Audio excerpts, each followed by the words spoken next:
환영하고 축복합니다. 네, 오늘은 그의 아들에 관하여 말하면이라는 제목으로 함께 은혜 나누겠습니다. 1절 말씀을 보십시오. 예수 그리스도의 종 바울은 사도로 부르심을 받아 하나님의 복음을 위하여 택정함을 입었으니, 여러분, 사도 바울은 자신이 하나님의 복음을 위해 택정함을 입었다, 하나님의 복음을 위해 따로 구별됨을 받았다라고 말합니다. 여러분, 바울은 자신을 예수 그리스도의 종이라고 소개하였기 때문에 자신이 전하는 복음을 예수 그리스도의 복음이다라고 할 수 있었습니다. 그런데 그는 여기서 하나님의 복음이라고 말합니다. 여러분, 이 말씀은 로마서에서 아주 중요한 메시지를 담고 있는 말씀입니다. 사도 바울은 하나님의 복음, 하나님의 의라는 말을 자주 합니다. 이것은 복음의 기원과 주체가 하나님이라는 사실을 강조하고 있는 말씀입니다. 여러분, 이 복음은 죄로 타락한 인생들을 구원하시기 위하여 인간이 요청하기 전에 하나님이 먼저 능동적으로 그리고 완벽하게 계획하셨다는 것을 의미합니다. 그것은 죄인들을 향하신 하나님의 뜨거운 사랑 때문이었습니다. 하나님은 인생들이 죄와 사망의 노예가 되어서 죽어가는 것을 참아보지 못하시고 구원을 친히 계획하셨습니다. 그래서 사도 요한과 바울은 이런 하나님의 사랑을 이렇게 노래합니다. 요한일서 4장 9절을 보십시오.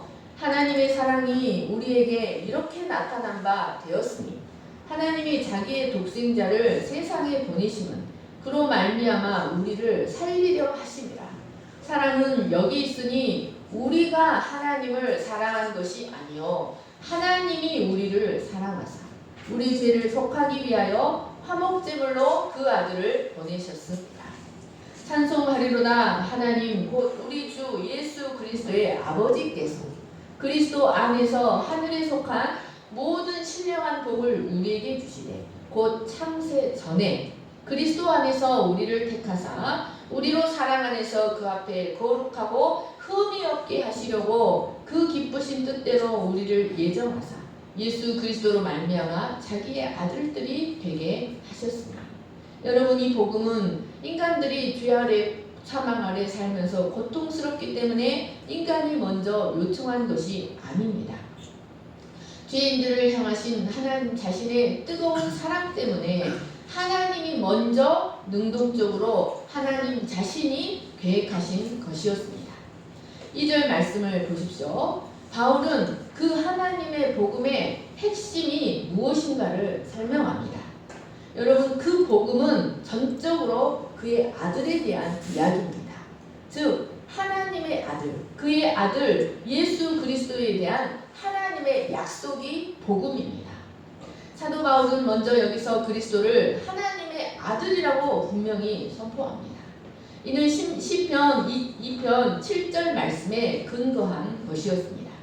내가 여호와의 명령을 전하노라. 여호와께서 내게 이르시되 너는 내 아들이라. 오늘 내가 너를 낳았도다.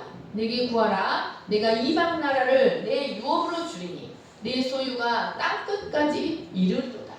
내가 철장으로 그들을 깨뜨리며 질그릇같이 부수리로다. 히브리서 기자는 보십시오. 하나님께서 어느 때 천사 중 누구에게 너는 내 아들이라 오늘 내가 너를 낳았다 하셨으며 또 다시 나는 그에게 아버지가 되고 그는 내게 아들이 되리라 하셨느냐. 여러분, 사도 바울은 이 말씀에 근거하여 예수님을 하나님의 아들이라고 분명히 선포합니다. 예수님 자신도 자신을 하나님의 아들이라고 증거하셨습니다. 그분은 십자가상에서 하나님을 아빠 아버지로 부르셨습니다. 그리고 하나님을 아버지라고 부르신 것 때문에 유대인들의 핍박이 시작되었습니다. 요한일서 5장 17절 말씀을 보십시오. 예수께서 그들에게 이르시되 내 아버지께서 이제까지 일하시니 나도 일한다 하심에 유대인들이 이로 말미암아 더욱 예수를 죽이고자 하니 이는 안식일을 범할 뿐 아니라 하나님을 자기의 친아버지라 하여 자기를 하나님과 동등으로 삼으심이라. 여러분, 하나님을 아버지라고 하는 표현은, 부르는 말은 이전에 어떤 유대인도 감히 사용하지 않은 표현이었습니다. 그런데 예수님은 하나님을 아버지라고, 자신이 하나님의 아들이라고 말씀하셨습니다. 이것은 예수님 자신이 스스로를 하나님의 독생자, 성경에 기록된 메시아임을 증거하신 것이었습니다. 복음은 이처럼 하나님과 동등됨을 가지신 하나님의 아들이 결코 하나님과 동등될 수 없음에도 하나님과 동등됨을 갖고자 계명을 어기는 죄를 범함으로 끝을 알 수 없는 어둠 속으로 타락한 인류를 구원하시기 위해서 하나님과 동등됨을 버리고 육신을 입고 이 땅에 오신 예수 그리스도의 이야기입니다. 여러분, 복음이 무엇입니까? 복음이란 복된 소식, 기쁜 소식이라는 뜻입니다. 세상에는 허다한 기쁜 소식이 있습니다. 여러분, 평생에 아이를 낳지 못하다가 힘겹게 아이를 낳으면 그것이 얼마나 기쁜 소식이겠습니까? 여러분, 7급 공무원에서 5급 공무원으로 올라가면 그것이 얼마나 기쁜 소식이겠습니까? 여러분, 세상에는 많은 기쁜 소식들이 있습니다. 그러나 죄로 타락한 인생들을 위해서 하나님께서 아들을 보내실 것이라는 그 소식보다 기쁜 소식은 없습니다. 죄로 인해 수치스럽고 고통스러운 인생을 살다가 영원한 멸망으로 들어갈 수밖에 없는 비참한 운명을 지닌 우리 인생들에게 하나님의 아들 그리스도가 오셔서 모든 죄를 대속하심으로 하나님의 생명을 회복시켜 주시고 죄와 사망으로부터 완전히 벗어나게 하여 다시 왕이요 제사장으로 살게 하신다는 소식보다 더 기쁜 소식이 우리에게 어디에 있겠습니까?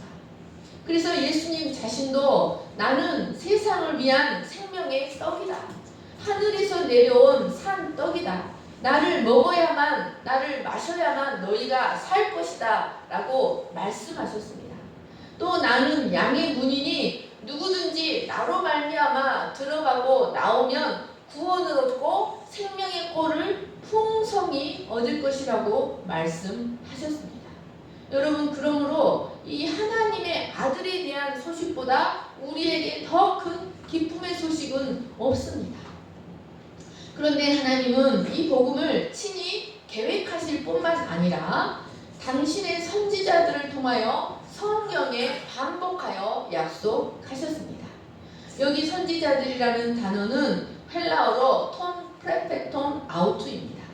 이 말은 자의로 말하는 선지자들이 아니라 하나님께 붙들린 바 되어 말했던 그의 선지자들이라는 사실이 강조되어 있습니다. 그리고 성경이라는 단어는 엔 그라파이스 하기아리스, 이 말은 거룩한 책들 안에, 거룩한 기록물들, 거룩한 문서들 안에 라는 뜻이 있습니다. 성경은 하나님께 사로잡힌 선지자들이 성령의 감동을 받아 기록했기 때문에 거룩한 기록물입니다. 하나님은 당신의 복음을 모호하고 신뢰할 수 없는 어떤 신화 같은 전승이 아니라 하나님께 붙들린 선지자들을 매개체로 사용하셔서 사람이 그것을 읽고 연구하면 깨달아 알 수 있는 거룩한 책 속에, 거룩한 기록물들 안에 복음을 계시해 오셨다는 말씀입니다. 히브리서 1장 1, 2절을 보십시오. 옛적에 선지자들을 통하여 여러 부분과 여러 모양으로 우리 조상들에게 말씀하신 하나님이 이 모든 날 마지막에는 아들을 통하여 우리에게 말씀하셨으니 이 아들을 만유의 상속자로 세우시고 또 그로 말미암아 모든 세계를 지으셨느니라. 여러분, 하나님은 당신의 선지자들을 사용하셔서 사람이 그것을 배우면, 사람이 그것을 읽고 연구하면 깨달아 알 수 있는 기록물들의 거룩한 기록물들의 형태로 복음을 계시해 오셨습니다. 그러니까 복음은 구약 성경과 전혀 상관없는 그 무엇, 전혀 낯선 어떤 새로운 것이 아니라 하나님이 오래전부터 수많은 선지자들을 통하여 구약 성경에 반복해서 예언해 오셨던 그 오래된 약속의 성취라는 말씀입니다. 그래서 메시아로 오신 그리스도의 사역과 교훈을 본격적으로 기록하는 신약 성경에는 수많은 구절들, 280절 이상이나 되는 구약 성경들이 신약 성경 속에 들어있습니다. 여러분, 신약과 구약은 뗄래야 뗄 수 없는 하나의 책입니다. 그러니까 구약 속에 담겨있던 것이 구약 속에 절어있던 책, 구약 속에서 이렇게 나온 책이 신약인 것입니다. 여러분, 이 말씀을 한번 생각해 보십시오. 이 말씀은 바울이 구약의 전문가로서 하나님은 어떻게 사역하시는 분이신지 그분의 사역에 정통하고 있다는 사실을 가르쳐 줍니다. 하나님의 사역에 가장 큰 특징이 있습니다. 그것은 어떤 일을 하시기 전에 항상 미리 알리신다는 것입니다. 하나님은 타락한 세상을 물로 심판하실 때에도 노아에게 120년 전에 미리 알리셨습니다. 소돔과 고모라를 멸망시키실 때에도 아브라함에게 먼저 알리셨습니다. 이스라엘의 멸망도 에레미야나 이사야 같은 선지자들을 통하여 미리 알리셨습니다. 이처럼 하나님은 언제나 그 하시고자 하시는 일들을 선지자들을 통해 미리 알리시지 않고는 일하시는 법이 없습니다. 여러분, 하물며 이 세상을 구원할 자신의 하나밖에 없는 독생자를 보내시는 일에 대하여 미리 알리시지 않으셨겠습니까? 구약 성경은 바로 이 복음, 그의 아들 그리스도가 우리의 고일이 되어서 창조 때의 모습을 회복시켜 주실 것이라는 약속을 누누이 말하고 있는 책입니다. 창세기 3장 15절부터 모세의 율법에, 이스라엘의 역사서에, 선지자들의 선지서에, 시가서에, 예수 그리스도의 탄생부터 그의 죽음, 부활, 승천, 성령 강림까지 복음을 상세하게 예언하고 있는 것입니다. 그러므로 복음은 어느 날 갑자기 우리에게 뚝 떨어진 것이 아닙니다. 태초부터 선지자들을 통하여 미리 계시하셨고 때가 되매 그 계시들이 성취된 것이었습니다. 그래서 바울은 이 복음을 율법과 선지자들에게 증거를 받은 것이다. 여러분, 구약을 율법과 선지자라는 말은 구약이라는 뜻이에요. 구약을 표현하는 말이 율법과 선지자예요. 바울은 이 복음이 율법과 선지자들에게 증거를 받은 것이라고 하였고, 성경대로 그리스도께서 우리 죄를 위하여 죽으시고 성경대로 다시 살아나셨다고 증거하였습니다. 그리고 예수님 자신도 제자들에게 다니엘서 7장에 나오는 인자가 바로 자기 자신이며 이사야 53장에 나오는 고난받는 종이 바로 자기 자신이고 그 이사야 53장에 기록된 대로 영광에 들어가기 위하여 고난을 받아야 한다고 말씀하셨습니다. 그리고 부활 후에 시비에 빠져 엠마오로 내려가는 두 제자들을 향해서도 누가복음 24장 27절에서 모세와 및 모든 선지자들의 글로 시작하여 모든 성경에 쓴 바 자기에 관한 것을 자세히 설명하심으로 당신이 성경에 예언된 그리스도이심을 깨닫게 하셨습니다. 그러면 여러분, 하나님은 왜 이렇게 오랫동안 성경을 통해 반복해서 미리 알리셨을까요? 왜 하나님은 반복해서 이렇게 그리스도의 오심에 대해서, 하나님의 약속에 대해서 반복해서 미리 말씀하셨을까요? 그것은 두 가지 뜻이 있습니다. 첫째는 당신의 신실함과 당신의 의로우심을 증거하시기 위함이었습니다. 그리고 두 번째는 하나님을 믿지 못하는 인간의 완악함 때문이었습니다. 히브리서 6장 17, 18절을 보십시오. 하나님은 약속을 기업으로 받는 자들에게 그 뜻이 변하지 아니함을 충분히 나타내시려고 그 일을 맹세로 보증하셨나니 이는 하나님이 거짓말하실 수 없는 이 두 가지 변하지 못할 사실로 말미암아 앞에 있는 소망을 얻으려고 피난처를 찾은 우리에게 큰 안위를 받게 하려 하십니다. 그러니까 여러분, 하나님은 거짓말을 하실 수 없는 당신 자신의 거룩한 속성 때문에, 그리고 믿음이 없어 늘 의심하고 불신하는 연약하고 완악한 우리 인생들에게 확실한 소망을 주시기 위하여 반복하여 당신의 약속을 반드시 이루실 것이라는 사실을 선지자들의 거룩한 글들을 통해 맹세하셨다는 말씀입니다. 여러분, 그러면 초대교회 성도들이 복음을 어떻게 이해했는지를 우리가 생각해 볼 필요가 있습니다. 여러분, 초대교회 성도들이 복음을 어떻게 배웠을까요? 복음에 대해서 어떻게 양육을 받았을까요? 여러분, 그들은 모두 오늘날 우리가 구약 성경이라고 부르는 유대인들의 성경을 통해 그 유대인들의 성경을 가지고 읽고 배움으로 복음을 이해했습니다. 여러분, 사도 바울이 이 편지를 쓸 때 이것이 성경이 될 거라고 생각했겠습니까? 이 로마서는 AD 50년대에 기록이 되었어요. 그리고 신약 성경은, 그러니까 신약 성경의 기록 시기를 보면 바울 서신들이 제일 먼저 기록이 돼요. 바울 서신들이 50년대에 제일 먼저 기록이 되고, 복음서는 70년대, 80년대, 90년대, 요한계시록은 90년대 말에 기록이 돼요. 그러니까 제일 먼저 바울이 서신서들을 기록을 해요. 그런데 그것이 성경으로 채택이 되기는 360년대예요. 그러니까 초대교회 성도들은, 물론 이 서신서들은 이 교회 안에서 읽혀지기 위해서, 모든 그 회중의 모임 안에서 낭독되기 위해서 서신들이 기록이 되었어요. 그러나 그들은 본격적으로는 초대교회 성도들은 모두 모형과 예표와 상징과 그림자로 가득 찬 구약을 통해서 복음을 이해했습니다. 사도행전 17장 2절 말씀을 보십시오. 바울이 자기의 관리대로 그들에게로 들어가서 새 안식일에 성경을 가지고 강론하며 뜻을 풀어 그리스도가 해를 받고 죽은 자 가운데서 다시 살아나야 할 것을 증언하고 이르되 내가 너희에게 전하는 이 예수가 곧 그리스도라 하니.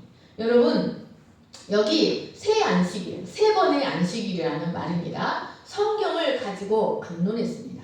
여러분, 여기 성경이 무엇입니까? 바로 구약을 말합니다. 유대인들이 갖고 있는 그 성경을 말합니다. 그러니까 완전히 구약 성경도 아니에요. 여러분, 완전히 구약 성경이 정비된 것은 300년대예요. 360년 후예요. 그러니까 여기 성경은 우리의 구약 성경과 약간 다른 유대인들의 성경을 말하는 거예요. 그러니까 초대교회 성도들은 모두, 그러니까 바울은 자신이 세운 여러 교회들이 갖가지 문제로 고군분투할 때, 그리고 헬라의 각 지역을 다니며 유대인들과 이방인들에게 복음에 대해 강론할 때 바로 이 구약 성경, 유대인들의 성경을 가지고 복음을 풀어주며 지도했다는 말씀입니다. 바울의 뼈와 혈관 속에는 이 구약의 말씀들이, 구약의 원리들이 가득 채워져 있었습니다. 그러므로 그는 로마인들에게 보내는 이 편지도 바로 구약의 언어들을 가지고 복음을 설명하고 모세와 선지자들이 말했던 그 언약의 회복을 선포하기 위해 노력하고 있는 서신이었습니다. 그러므로 우리가 만약 바울이 이 로마서 안에서 구약을 어떻게 사용했는지를 조금이라도 깨닫게 된다면 우리는 이 로마서의 메시지의 본질을 더 정확하게, 더 풍성하게 이해할 수 있게 될 것입니다. 베드로후서 1장 19절을 같이 읽겠습니다. 시작. 또 우리에게는 더 확실한 애언이 있어 어두운 데를 비추는 등불과 같으니 날이 새어 샛별이 너희 마음에 떠오르기까지 너희가 이것을 주의하는 것이 옳으니라. 먼저 알 것은 성경의 모든 애언은 사사로이 풀 것이 아니니 애언은 언제든지 사람의 뜻으로 난 것이 아니요 오직 성령의 성경에 감동하심을 받은 사람들이 하나님께 받아 말한 것입니다. 여러분, 이 말씀은 사도 바울이 어떤 이적과 표적보다 더 정확한 말씀이 있다, 더 확실한 애언이 있다라고 말하는 것입니다. 그러니까 그가 변화산에서 예수님을 본 것보다 자기가 확실히 보고 경험했잖아요. 그 예수님을 보고 체험한 것보다 더 확실한 것은 하나님의 말씀이다라고 말하고 있는 겁니다. 그런데 여기서 그가 말하는 하나님의 말씀이 무엇입니까? 신약 성경이 아닙니다. 바로 유대인들의 성경을 말하는 것입니다. 그는 오순절 성령 강림 때도 바로 구약 성경인 요엘서를 가지고 그리스도의 부활과 승천과 성령을 선물로 주시는 것에 대해서 모든 유대인들과 이방인들에게 확증시켰습니다. 그러므로 우리가 복음을 제대로 이해하려면 반드시 구약을 읽고 알아야 합니다. 바울은 이 로마서 안에서 끊임없이 이 복음은 구약의 말씀들과 반대되는 것이 아니라 바로 구약의 성취라는 사실을 역설합니다. 그리고 이것은 유대인들을 향해서 그들의 영적 무지를 통렬하게 지적하는 말씀이기도 하였습니다. 하나님의 아들 예수 그리스도에 대한 복음의 이야기, 오직 믿음으로만 구원을 받는 하나님의 의, 이심층의 원리는 이미 구약 안에 충분히 상세하게 기록되어 있던 이야기입니다. 그런데 성경을 안다고 주장하는 유대인들은 자신들만이 하나님의 백성이고 자신들에게만 하나님의 약속과 소망이 있다고 자부하면서 구약에 나타난 하나님의 의보다 율법의 의, 자기 의를 세우는 어리석은 신앙생활을 고집했습니다. 그래서 사도 바울은 그들이 지식을 따라 하나님을 섬기지 않는다라고 이야기했습니다. 로마서 10장 1절 2절을 보십시오. 형제들아, 내 마음에 원하는 바와 하나님께 구하는 바는 이스라엘을 위함이니 곧 그들로 구원을 받게 하려 함이라. 내가 증언하노니 그들이 하나님께 열심히 있으나 올바른 지식을 따른 것이 아니니라. 하나님의 의를 모르고 자기 의를 세우려고 힘써 하나님의 의에 복종하지 아니하였느니라. 그러니까 여러분, 하나님의 의, 오직 믿음으로만 구원을 받는 이 신층의 원리는 신약에 나타난 원리가 아니라 구약에 이미 계시되어 있던 복음이었다는 말씀입니다.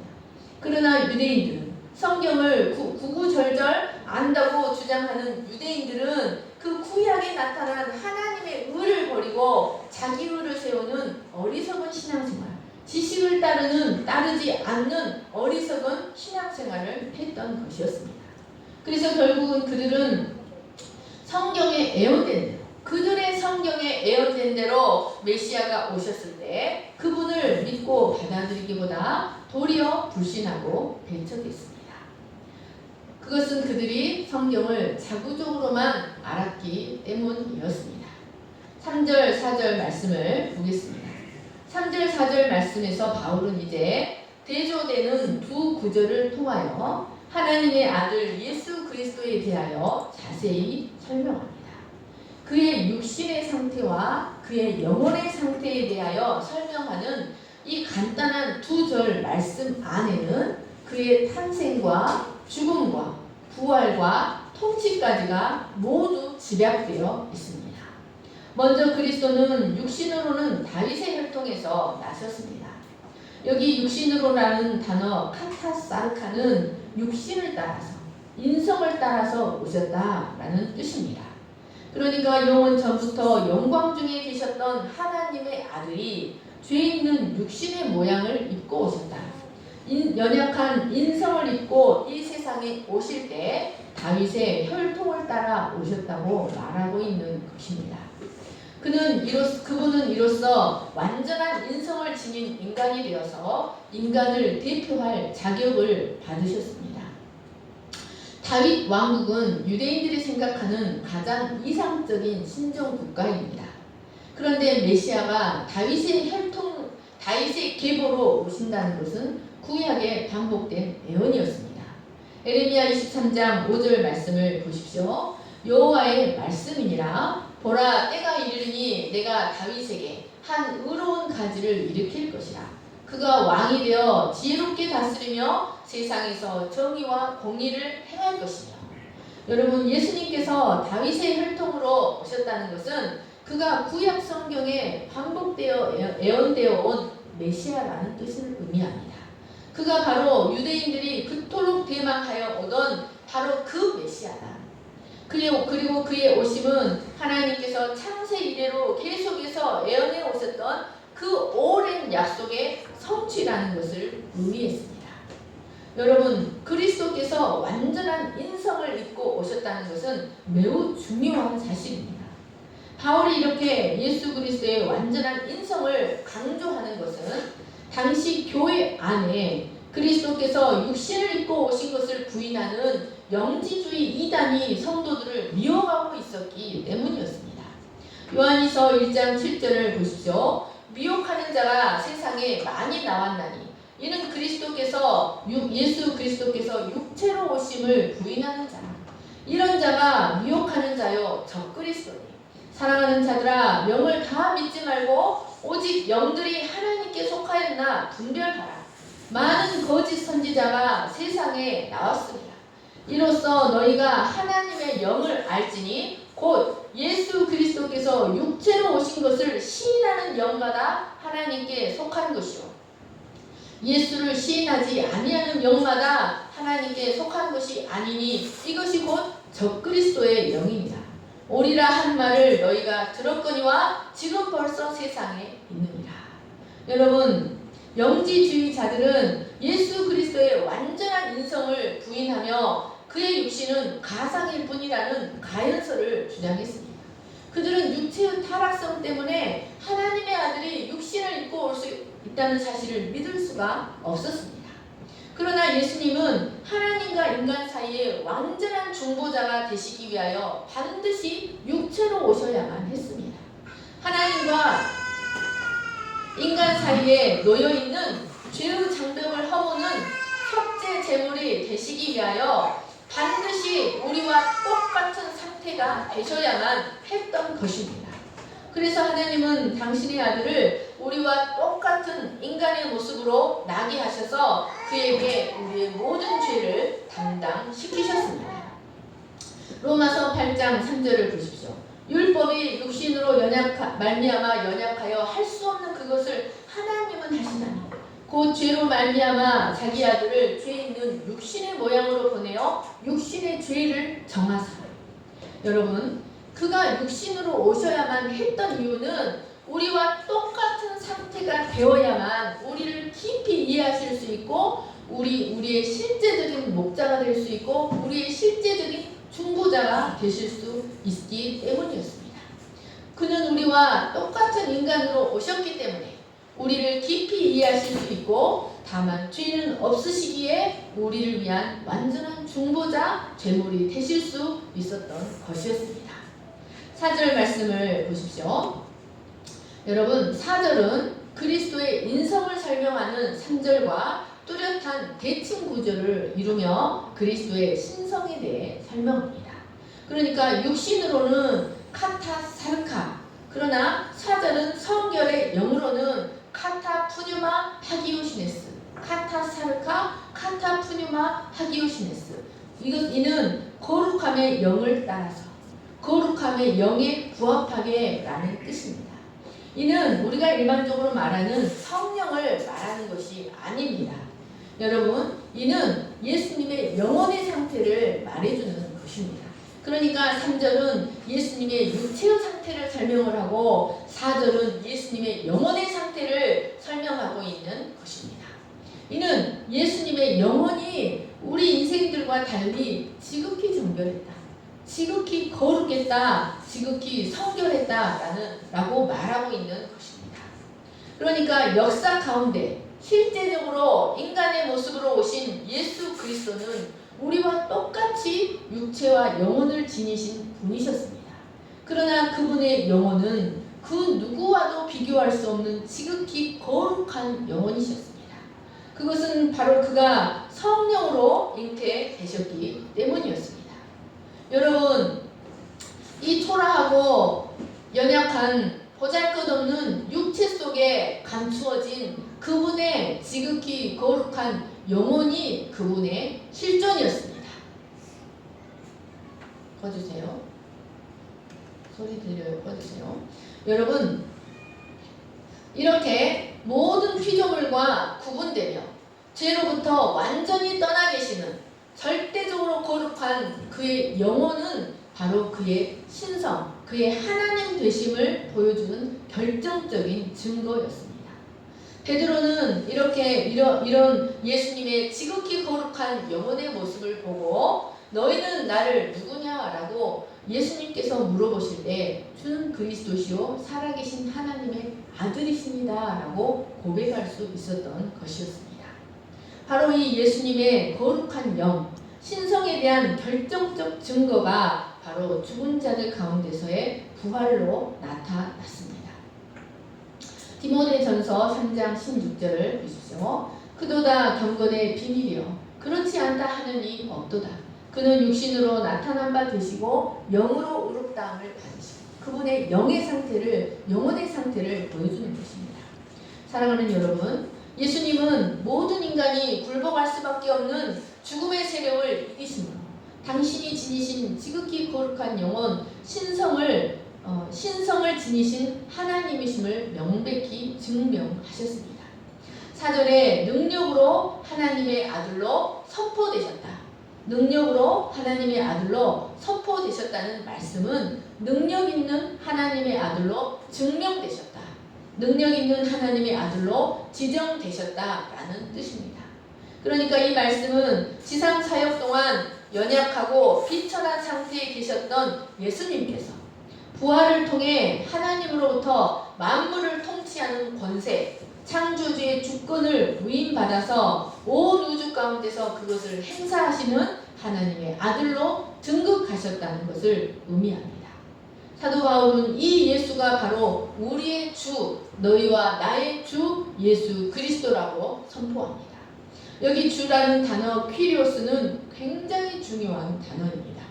이는 주인 또는 하나님이라는 뜻으로 바로 그 그리스도가 주인이다.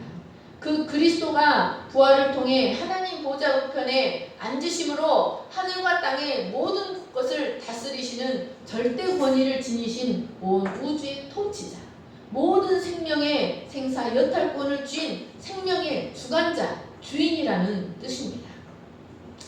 그러므로 우리 주 예수 그리스도, 이것은 여러분 당시의 퀴리오스가 누구입니까? 수많은 귀족들과 황제들의 퀴리오스였습니다.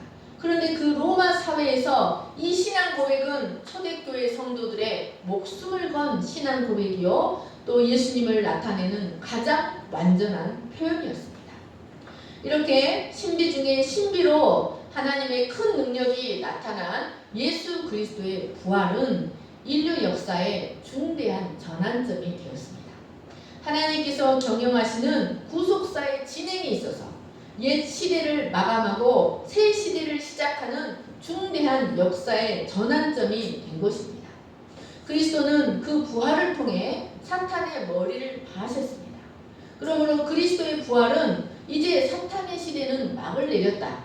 그리고 하나님이 그리스도를 통치하는 하나님의 나라가 시작되었다는 것을 알려주는 신호탄이 되었습니다. 이제 종말론적 재창조가 시작되고 한편으로는 종말론적 심판이 시작되었다. 하나님의 타임워치, 째깍째깍째깍 심판의 시작이다. 재창조의 시작이다. 라는 것을 알리는 신호탄이 바로 부활인 것입니다.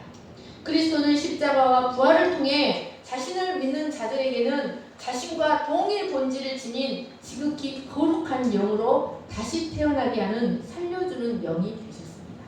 여러분, 그리스도는 그 십자가와 부활을 통해 자신을 믿고 받아들이는 자들에게 당신과 같은 지극히 거룩한 영으로 하나님의 형상으로 죽음을 이길 수 있는 부활의 영으로 다시 탄생하게 하는 생명의 주관자, 부활의 첫 열매, 살려주는 영이 되셨습니다. 그러므로 그리스도의 부활은 그를 통한 죄사함과 구원과 거듭남의 역사와 하나님의 통치가 이루어지는 에덴의 회복이 시작되었음을 알려주는 신호탄이 된 것입니다. 이렇게 그리스도의 부활은 단순히 역사적인 한 사건에 그치는 것이 아니라 인류 역사의 대전환, 구속사의 대전환점이 되었습니다. 이런 그의 부활의 능력은 그의 사도들 가운데 부활신앙으로 세상에 밝히 나타났습니다. 여러분, 부활의 영이 제자들에게 임하였을 때 사도들은 더 이상 죄와 두려움에 사로잡히지 않는, 죄와 죽음을 두려워하지 않는 부활신앙의 소유자들이 되었습니다. 그들의 부활신앙을 통해 하나님의 나라는 확장되었고 그들의 부활신앙을 통해 바로 그리스도가 만유의 퀴리오스가 되심을 세상에 밝히 드러내었습니다. 그래서 예수님의 십자가와 부활은 복음의 주제가 됩니다. 사도 바울은 이 짧은 3, 4절 이 두 말씀 안에 예수님의 탄생과 죽음과 부활과 통치를 간략하게 요약하고 있습니다. 말씀을 정리하겠습니다. 사랑하는 여러분, 예수 그리스도는 우리의 주 퀴리오스가 되십니다.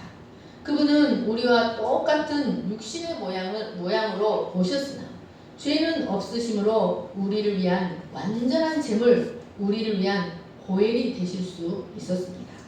우리의 믿음과 경배의 대상이신 예수 그리스도는 영지주의자들이 말하는 것처럼 신기루처럼 추상적으로 존재했던 분이 아니십니다. 그분은 가공된 신비의 인물도 아니십니다. 그분은 우리와 똑같이 인간의 몸을 입고 역사 가운데 실제적으로 오신 하나님이십니다. 그분만이 우리가 항상 섬기고 의지하고 높이고 찬양해야 할 우리의 하나님이십니다.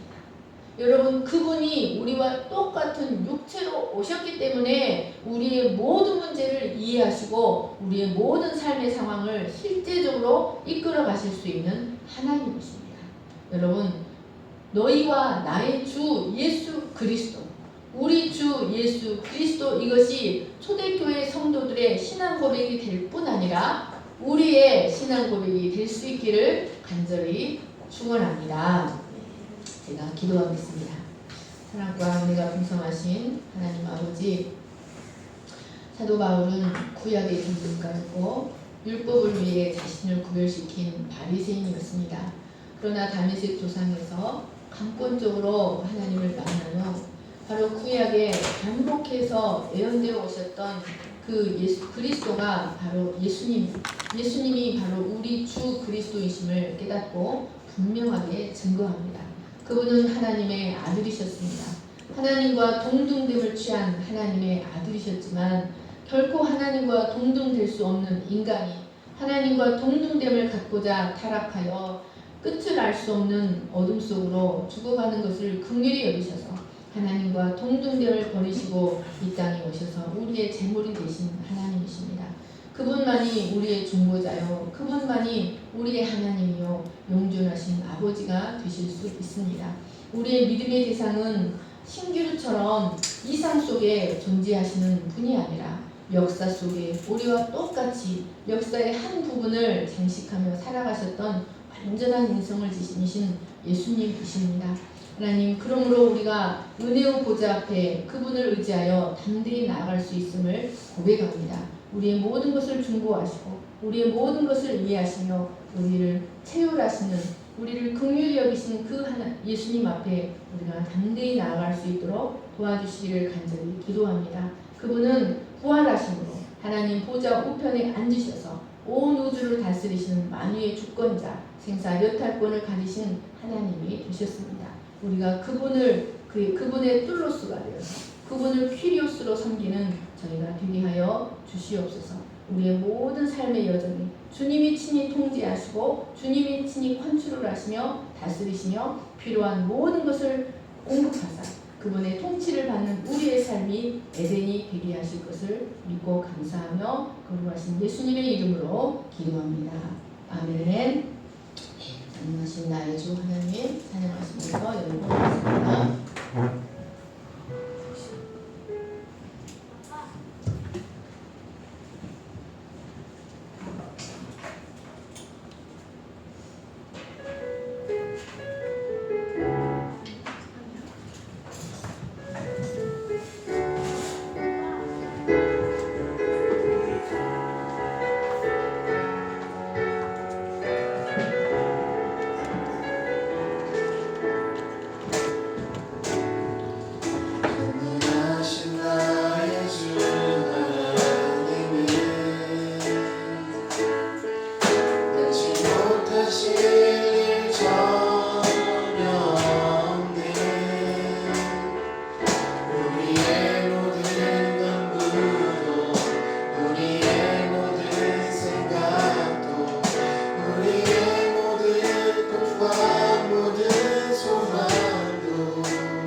아빠, 아버지라고 부를 수 있는 자들이 되었습니다.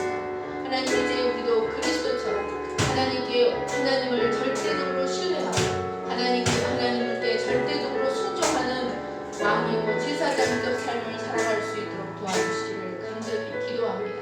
하나님 아버지, 이 복음만이 우리에게 완전한 생명의 소식이요 기쁨의 소식이요 좋은 소식인 것을 고백합니다. 하나님, 우리에게 믿음을 주시고 당신의 의로우심을 증거하시기 위하여 주님은 거룩한 문서들 안에 이 복음을 반복하여 내보내 오셨습니다. 하나님, 그리스도의 죽음과 부활뿐만 아니라 그에 대하여 약속하신 모든 것, 또한 인류 역사에 예언해 놓으신 모든 것도 반드시 성취될 줄 믿습니다. 하나님, 우리가 이 말씀을 붙들고 믿음으로 살아가는 저희가 되게 하여 주시기를 간절히 기도합니다. 세상의 모든 약속들은 거친 바닷물처럼 요동하고 흔들리지만 하나님의 약속은 영원히 변치 않은 신실한 약속인 것을 믿습니다. 우리의 믿음의 구원의 근거를 삼게 하시고 그 약속의 말씀을 붙들고 살아가는 저희들이 되게 하여 주시옵소서.